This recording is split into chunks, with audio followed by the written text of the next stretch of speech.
Дами и господа, добре дошли в България, търси таланти. Да, хвърля си злато. И да почвам, да.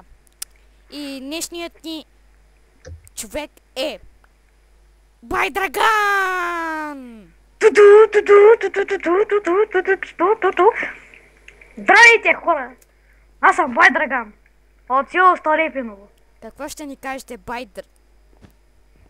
Байдрагане? Байдраган? Окей. Ще ви разказвам вицове. Той ще правя. Добре, почвай. Значи, имало едно време една принцеса, един принц и после го забравих. Те. Да. Ако ви сега ви чакайте, аз съсетя Да, моето. добре, ай. Добре, ай. Няма, бе, няма, чакай да разкажа другия виц. Да, браво. И... Не, чакайте Окей. да разкажа другия виц, бе. Какво ще кажеш? Гледай ги, значи. Да, и това беше от нас. Довиждане.